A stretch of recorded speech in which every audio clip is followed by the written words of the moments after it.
আওয়ামী লীগ সরকারের পতনের পর বিভিন্ন মামলা থেকে অব্যাহতি ও জামিনে কারাগার থেকে মুক্তি পেয়েছেন বিএনপি চেয়ারপারসন খালেদা জিয়া সহ দলের অনেক নেতাকর্মী। এরই মধ্যে দেশের বিভিন্ন জেলায় বেশ কয়েকটি মামলায় অভিযোগ প্রমাণিত না হওয়ায় খালাস পেয়েছেন দলের ভারপ্রাপ্ত চেয়ারম্যান তারেক রহমান। আর তাই তার দেশে ফেরা না ফেরার বিষয়টি এখন রাজনীতির মাঠে বেশ আলোচনায়।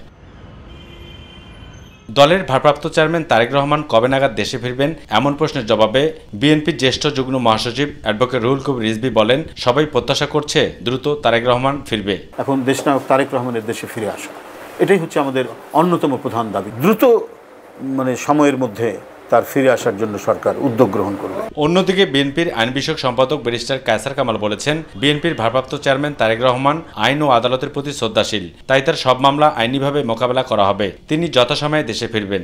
স্বাভাবিকভাবে মানুষের প্রত্যাশা তিনি সহসায় দেশে ফিরে আসবেন। অফকোর্স সেটা তার ব্যক্তিগত সিদ্ধান্ত এবং তিনি যথাসময়ে যথাযথ পদক্ষেপ নেবেন।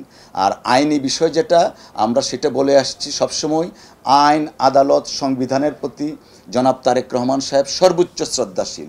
তিনি জানেন তার বিরুদ্ধে যে মামলাগুলো হয়েছে প্রত্যেকটা মামলায় রাজনৈতিক উদ্দেশ্য প্রণোদিত, মিথ্যা, বানোয়াট এবং ভিত্তিহীনভাবে রায় দেওয়া হয়েছে। 2007 সালে তত্ত্বাবধায়ক সরকারের আমলে 17টি এবং পরবর্তী সময়ে আওয়ামী লীগ ক্ষমতায় আসার পর থেকে বিএনপির ভারপ্রাপ্ত চেয়ারম্যান তারেক রহমানের বিরুদ্ধে সব মিলিয়ে অর্ধশতাধিক মামলা হয়।